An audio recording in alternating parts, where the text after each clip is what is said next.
Pessoal, tudo bem com vocês? Meu nome é Mariana, eu sou plantonista de Química do Poliedro de Campinas e hoje eu vim te ajudar a resolver esse exercício da FUVEST lá de 2007. Tá? O que ele diz pra gente?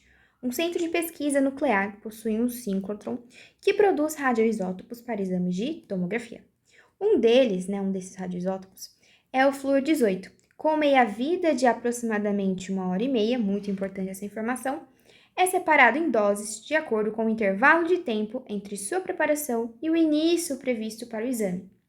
Se o frasco com dose adequada para o exame de um paciente a ser realizado 2 horas depois da preparação, contém N átomos de flúor 18, o frasco destinado ao exame do paciente B, a ser realizado 5 horas depois da preparação, deve conter NB átomos de flúor 18 com.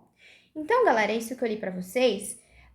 É só o enunciado, né? Só li o enunciado. Agora, bora explicar aqui o que está acontecendo, porque pode parecer um pouco confuso.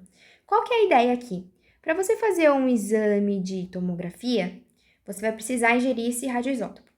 Só que o laboratório precisa se preparar para saber quando vai ocorrer esse exame, porque esse radioisótopo ele vai perdendo massa, né? Ele vai perdendo massa com o tempo. Então, para eu preparar a dose, eu preciso saber quando o paciente vai fazer esse exame.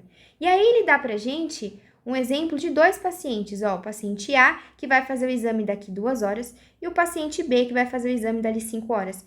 E aí eu preciso ter uma noção de quanto eu vou preparar de dose para que, quando passado, no caso do paciente A, 2 horas, ele tome a dose certa para fazer esse exame. A mesma coisa para o paciente B. Eu preciso preparar esse frasco inicial para que daqui 5 horas esse paciente B tenha a dosagem correta para fazer o exame. Então, a primeira coisa que vocês precisam pensar é que a dosagem para fazer o exame tem que ser igual ao paciente A do paciente B, tá bom? O que está mudando aí é a preparação inicial dessa dose, né? Porque eu tenho que considerar as meia-vidas que vão passar em cada caso aí.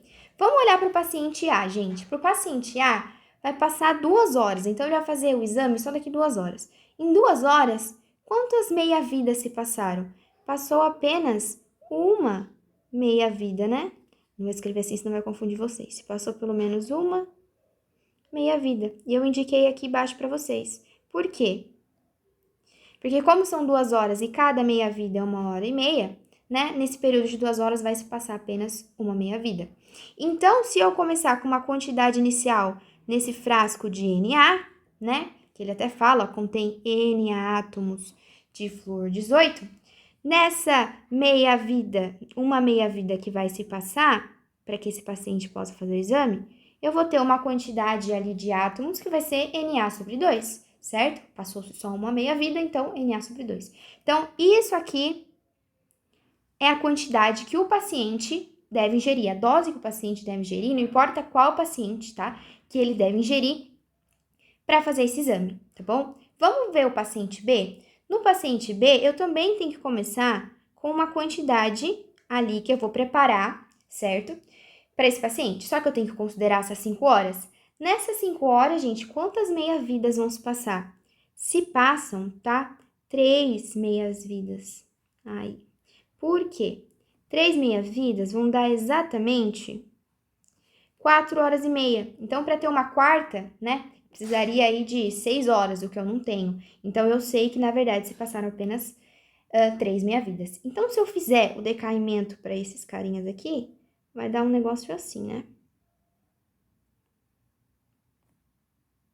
Certo? Sempre caindo pela metade. O que isso significa? Que essa é a dose que o paciente deve tomar para fazer o exame, né, de tomografia. E o que acontece? A dose que, independente de qual paciente deve tomar, não deve ser a mesma? Sim, deve ser a mesma. Então, o Na sobre 2 tem que ser igual ao NB sobre 8. Se a gente arrumar isso aqui, ó, como que vai dar? Que o NB vai ser 8 vezes Na sobre 2, que é a mesma coisa de dizer que o que o NB vai ser igual a 4Na. Essa vai ser a resposta. Então, gente, o que eu tô querendo dizer para vocês aqui é que a dose final tem que ser a mesma para os dois. O que tá mudando aqui? O que tá mudando é o quanto eu tenho que colocar lá no início para que no fim, quando eles forem fazer o exame, esse exame tenha a mesma concentração, tenha a mesma quantidade ali de átomos desse radioisótopo para que o exame possa acontecer. Por isso que eu igualei. Beleza, gente? Espero que tenha ficado claro. Isso aqui vai dar pra gente a alternativa C de casa. E é isso, tudo bem? Até mais, gente. Bons estudos!